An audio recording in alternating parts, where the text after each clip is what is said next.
Matthew 18. At that time, the disciples came to Jesus, saying, "Who then is the greatest in the kingdom of heaven?" And he called a child to himself and set him before them, and said, "Truly I say to you, unless you are converted and become like children, you shall not enter the kingdom of heaven. Whoever then humbles himself as this child, he is the greatest in the kingdom of heaven. And whoever receives one such child in my name receives me. But whoever causes one of these little ones who believe in me to stumble, it is better for him that a heavy millstone be hung around his neck, and that he be drowned in the depth of the sea.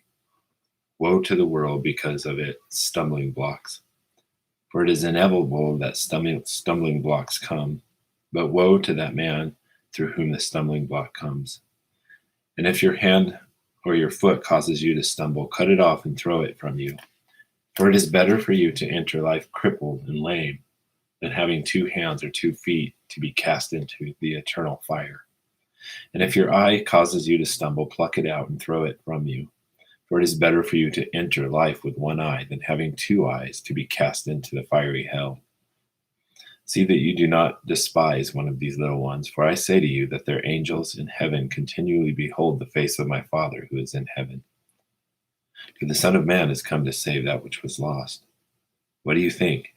If any man has 100 sheep and one of them has gone astray, does he not leave the 99 on the mountainside and go search for the one that is straying?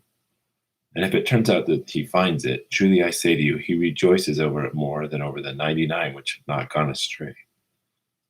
Thus it is the will of your Father who is in heaven, that one of these little ones, it is not the will of your Father in heaven that one of these little ones perish. And if your brother sins, go and reprove him in private. If he listens to you, you have won your brother. But if he does not listen to you, take 1 or 2 more with you, so that by the mouth of 2 or 3 witnesses every fact may be confirmed. And if he refuses to listen to them, tell it to the church. And if he refuses to listen even to the church, let him be to you as a Gentile and a tax gatherer. Truly I say to you, whatever you shall bind on earth shall be bound in heaven, and whatever you shall loose on earth shall be loosed in heaven. Again I say to you that if 2 of you agree on earth about anything that they may ask, it shall be done for them by my Father who is in heaven. For where 2 or more have gathered together in my name, there I am in their midst. Then Peter came and said to him, Lord, how often shall my brother sin against me and I forgive him? Up to 7 times? Jesus said to him, I do not say to you up to 7 times, but up to 77 times.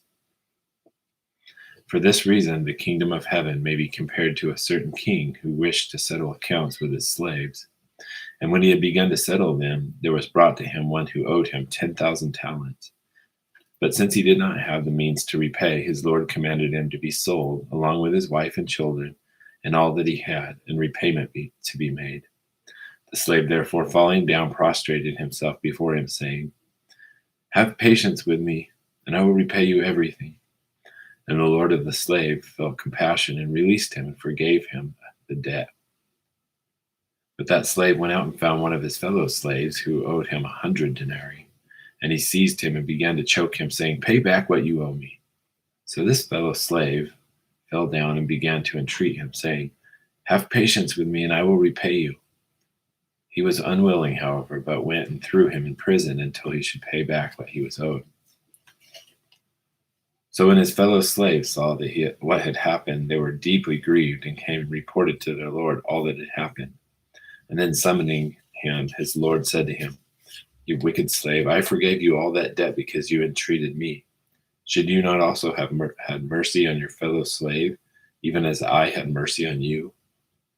And his Lord, moved with anger, handed him over to the torturers until he should repay all that was owed him. So shall my heavenly Father also do to you, if each of you does not forgive his brother from your heart.